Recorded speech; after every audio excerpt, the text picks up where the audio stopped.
By the way, Sam Dancer and every other athlete does these in warm-ups.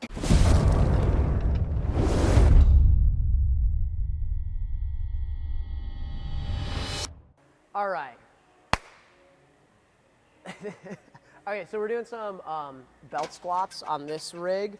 This one, they're all a little bit different, but this one you're gonna take a knee so you can get beneath the height of the belt. And then as soon as you stand up with the weight and remove this guy, the weight is yours, so be aware. I've had one client like stutter, and that is a scary moment. So this weight is now yours. To put it back, you can lean back a little bit so you can get a little extra clearance. Okay, so that's just like sort of safety basics, right? Why are we doing this? We're loading our frame so that we can adapt and get stronger. And what we're gonna do is march here. I see a lot of people jump into this machine and start to really shift their weight side to side. And I gotta tell you, it feels really good. My glutes are super short on this side. I'm compressing down and I can get glute med pretty nice and warm. I can kind of get my calves warm like this. So rocking side to side, good, feels good, nice warm up, but probably less effective than keeping your center over, or rather keeping your like sternum over your center of gravity so that we can now apply this to movement going forward. So in a single leg movement, I'm not gonna be all the way over on one side, right? I'm gonna be focused on shifting my weight, but staying centered so that I can propel forward, right? Instead of running. When I run, when I walk, I'm not gonna be all the way over to one side.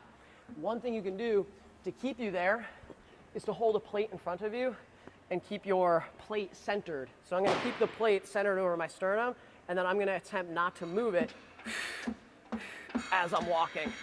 So it's this, and even I can tell I'm starting to do this, like lean back a little bit to counter the weight. I'm gonna try to stay over the weight, so my center is pulling down right in between my feet. I'm gonna try to keep my toes forward instead of turning out to the side. And then I'm just gonna work here 60 to 90, up to 2 minutes. I've seen people go longer than that with lighter weight. You should feel this one not only in your butt and your hammies, but you should get a little something here to help you stabilize as you're moving the weight. That's my version of the belt squat machine. By the way, Sam Dancer and every other athlete does these in warm-ups. And yeah, they're amazing. They're like, you can do so many things. You could do different angled squats, right? Like you could drop the knee down. You could play with different angles. You could do good mornings. You could do squats. You could do Kang squats. There's a million variations you can do with a belt squat machine. Our athletes tend to love it for warming up. Because like I was saying, that kind of rock back and forth gets your glute nice and loaded. But, and then I see a lot of like our members jump in and do that after their workout.